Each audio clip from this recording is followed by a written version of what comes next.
everybody, this is Cassie from Kimberbell, and I wanted to show you how I made my Luminary bags that I used making Kimberbell's well wishes for craft night. So let's go over the supplies you're going to need. You are going to want heavy cutaway stabilizer. I think medium would also work for this though. You are going to want a sticky back wash away stabilizer. You are going to need Kimberbell paper tape.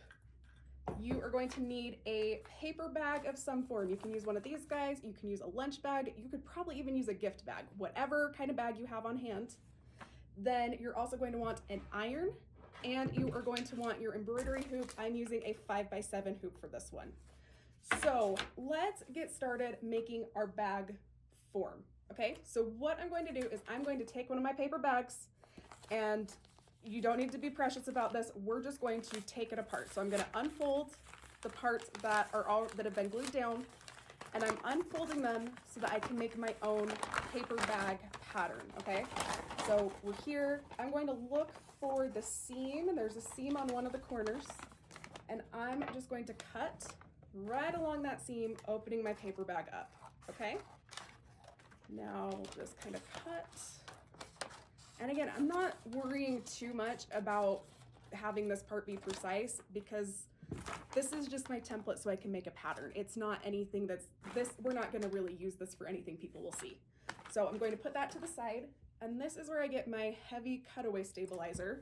Love my Kimberbell snap band so I can keep all my stabilizers straight, but I am just going to roll this out, and then I am going to take my bag that I just chopped apart and put it on top of my stabilizer.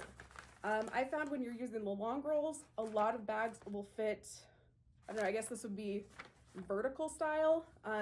So you'll just line it up here. Sometimes I like to get a little bit of paper tape and use that to help keep my pieces down when I am making my own patterns. You could also use pattern weights. Whatever you have on hand will be fantastic. So I'm just gonna kind of tape this down. And then what I'm going to do is, oh, this one's trying to fly away. What I'm going to do is I am going to mark where my bag ends, okay? So this top right here, I'm gonna take my ruler and I'm just gonna mark, I don't know, a little bit above. So if you wanted to, if you were doing this at your cutting mat, you probably could just go ahead and cut it. I'm gonna mark it with a Sharpie so that it's easy for you to see. If you are actually marking it though, I'd recommend using a pencil or a water-soluble pen so that you don't see those marks. So I'm just gonna do a line all the way across the top where that is, so I know where to cut, and then I'm going to come here along this other side and make another line right here. But instead of going right here, let me slide this down so it's easier to see.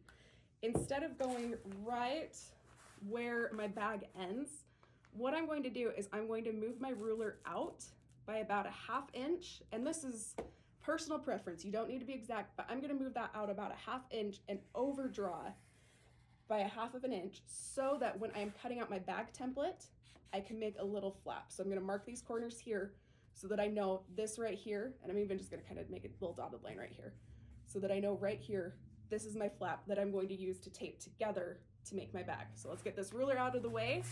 And let's get our scissors. So again, if you have a cutting mat out and your rotary cutter, you could totally do this that way. I'm just gonna use the scissors because that's what's here, okay? And just slide it right along. Look how nice. And then we'll do the same on this side. And something that could be really fun if you wanted to on this top edge is if you have pinking shears or scallop scissors, or even if you wanted to get all crazy with your scissors and make a cute design, you totally could. So we'll cut this little side off here. Then I'm going to cut my little corner notches, okay? So corner notch 1, bloop, and corner notch 2, bloop. Okay, and now this right here, after some folding and some ironing, is going to turn into a bag. I like to do this part before I start stitching my designs. I feel like it makes it easier for me to know where my placement is. You could do it after. I'm gonna show you how to do it before. So first things first, I'm gonna look at, this isn't my bag. Here's my bag. I'm gonna look at my bag. I'm gonna lay it out over my stabilizer that I've cut. And I'm first going to figure out where the bottom fold is, okay? This one's about, I don't know, 2.5, 3 inches up. And I'm just going to copy that same fold that's on the bag. I'm gonna get this bag out of the way. but I'm just gonna copy that same exact fold onto my stabilizer, crease it, and I like to go in with the iron and just give it a little bit of a press. Okay, so I've got my bottom fold done. Then what I'm going to do is I'm going to go back to the bag, put it on top, and you know, I think it'll be easier if I do it this way. And I'm just going to follow the folds that are already here. So I've got a big fold here to make the front panel. I'm just going to go right here and do the same thing on my bag, okay? Same thing, I can press it. And again, you don't need to be really exact and really precious with this, okay? Because if you find that after you've ironed it or after you've stitched it, if it's a little wonky, it's a very forgiving medium where you can just refold it and repress it, okay?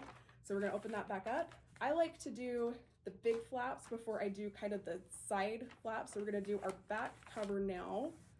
Or I guess, yeah, we'll decide in a second which one's our front and which one's our back. So we're gonna do the other big crease here. Okay, now the part where it gets a little, I don't know, a little tricky is where you do your middle pieces. So what I'm gonna do for those is, again, find the crease that I already made, and then I like to fold in here to get this one. So again, we've got side 1, side 2, on the back is side 3, and then to get that middle pleat, you're just gonna fold your top edge here into the bottom line there. Okay, so you can look at it inside, it's all lined up with our bag, but we're gonna press it again, and that gets us that nice bag shape. Okay, and same thing with this side. We're gonna fold in, crease it, and then match the top line, folding this over, I guess kind of hot dog style, to match this outside line. And again, crease. Use the bag that you already have as your template.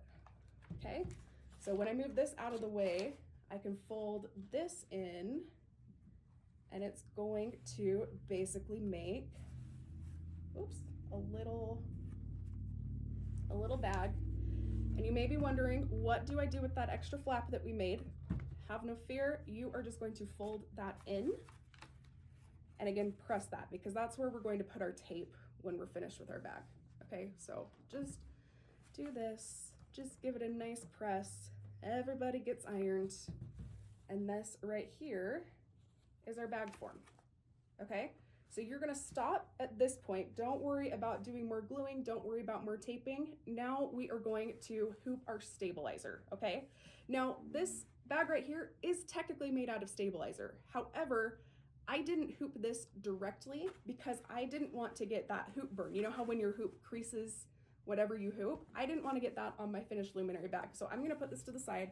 I'm actually gonna put my paper tape right on top of it just to give it a little bit extra weight while I hoop up a piece of sticky back wash away stabilizer, okay?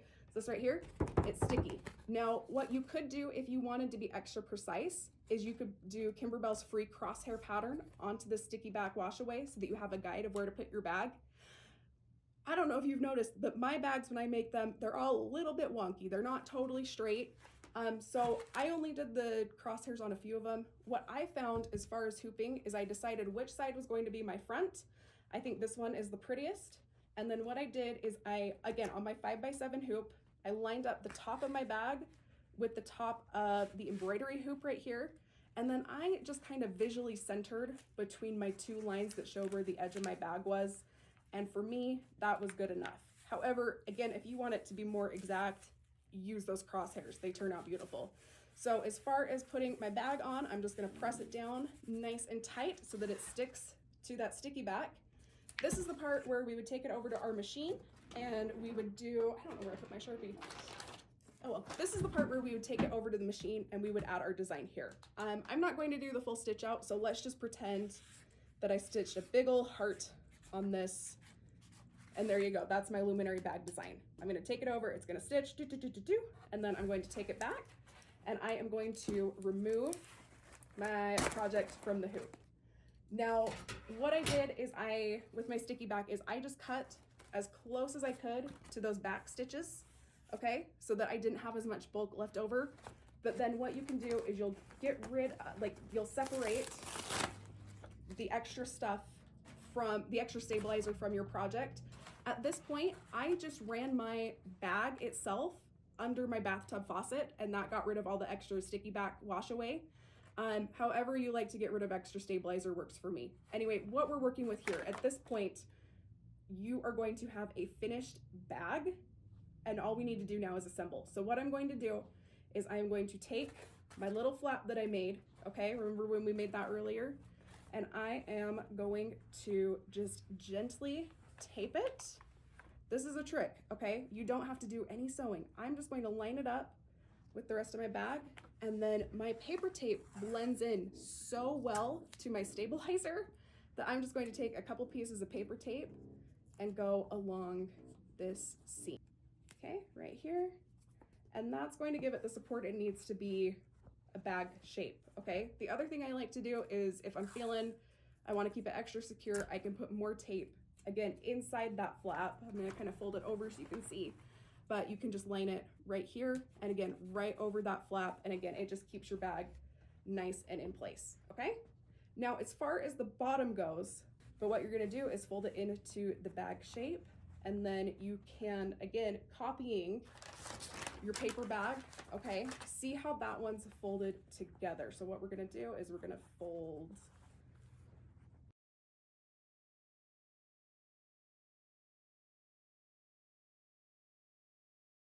Okay, so now we have our flaps. All we're gonna do is we're gonna fold these over, again, making creases so that it stays nice and stiff. And when our flaps are assembled the way that we want for the bag, I'm just gonna take a little bit of paper tape, and just like wrapping a present, I'm gonna stick the bottom parts together. Oh, here we go. Using one tape for sure along kind of this long edge. And I like to press it from both sides.